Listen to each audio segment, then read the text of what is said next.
Ryan Poles is somehow in the most and least envious position in the entire NFL this offseason because this is a scenario that plenty of other GMs would dream to be in right now. You can either stick with a guy who was not given to you, who was drafted by the previous regime, who went all in on Justin Fields just because in 2021, Matt Nagy and Ryan Pace knew that they were not going to have jobs if Andy Dalton went a full season. And what do you know? They got fired anyway. So even though they traded for Fields out of desperation, this roster was left in a really bad spot. But Ryan Poles is now in a great position. He's done a good job of setting this team up for future success, regardless of what they do with the number one overall pick, which is what we're here to talk about today. Leave a like if you enjoy, subscribe if you're not already. And to be completely honest, I really trust Ryan Poles. I think, the Claypool trade was a disaster from the start, but everything else has been great. Acquiring Montez Sweat, that was a masterclass in itself. He's absolutely destroyed the draft ever since becoming their GM. And Carolina is an absolute dumpster fire. And what do good teams do? They outsource their tank, or regardless, what do smart teams do? That is. But to be completely honest, the Chicago Bears, they are going to be left with a decision. Do you keep Justin Fields and, acquire more capital and more picks? Because you could get a historic haul and trade back to number one for a team that is desperately willing to go in on May or Williams, or a team that just falls in love with them during the draft process. And to be completely honest, the argument is not Williams or May versus Fields because it seems like a lot of people, at least a lot of sharps, have made up their mind as to who they think are the better options. And I'm going to lean that way as well, but I'm not going to tell you for a little bit because I want you to, I want there to be a little bit of mystery in this. But to be completely honest, the argument is Fields and a bunch of cap space and picks, more picks than they already have, or just simply taking May and Williams and offloading Fields because you're not going to keep him if you decide to go a different route. It's kind of unfair to keep him, and it's just not, financially responsible in a sense. You could definitely get a lot more if you traded him to a different team, and you kind of owe it to him to give him a shot with a new team. So, that being said, what do the Chicago Bears have to do this offseason? So, I don't know if the answer is May or Williams. I think they're interchangeable. I know that there are a lot of film guys out there that I trust are pretty convinced that Drake Maye is the first overall pick over Caleb Williams, even though we've heard nothing except the fact that Caleb Williams will likely be the first overall pick this offseason for the past few years.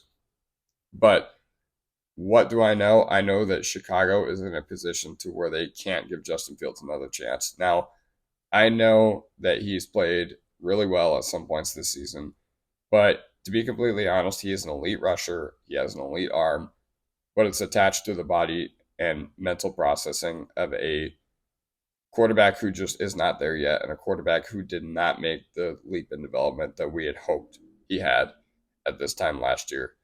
And I know that Chicago is in a great place. They will be set up for great success no matter what they do. But we can't let a few performances this year against bad teams deter us from, the times that Justin Fields has looked bad. Because when he looks bad, it's like bottom five bad. And the NFC North is going to be very tough in the near future. You have the Lions, who already won the division right now, who, let's be honest, you got to hope they lose Ben Johnson to a head coaching gig. Otherwise, I don't know. They're going to be really tough to beat. You have the resurgent Packers, who have an arsenal of young weapons, and looks like they've finally found their quarterback of the future after a hiccup in his development in the middle of the year. And you also have the Vikings, who, assuming they stick with Cousins, Jefferson, Addison, Hawkinson, and Flores going into next year, coached by Kevin O'Connell, they're going to always be a tough matchup and a tough out as well.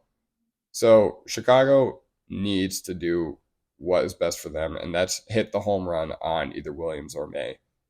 I see where the argument could fall into play, where, you keep Justin Fields and you trade back a few picks, you get some generational talent. Maybe you get Marvin Harrison Jr.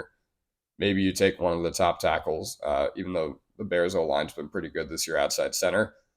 But building up around the quarterback has worked in environments like San Francisco, Cleveland, Dallas, Philly, Baltimore, Miami.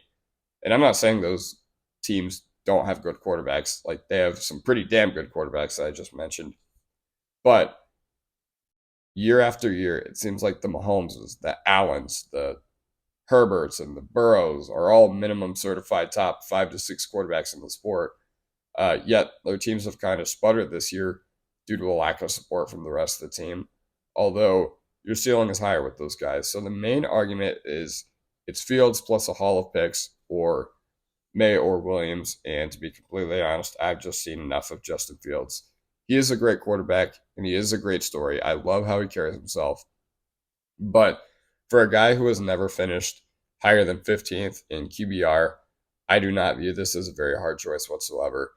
I think if you were the Chicago Bears, you have to go with Caleb Williams or Drake Maye. I don't even care which one of the two you go with because I'm not an expert quarterback evaluator.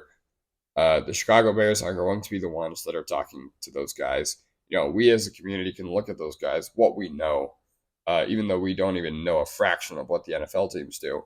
We can look at those guys and say, I prefer Williams because of this. I prefer May because of this. What I do know, however, is that either of those two are better for the Bears going forward to reset the rookie contract window. And I think they just offer more upside long term. All right, that is going to do it for me, and I'll see you guys next time. Peace.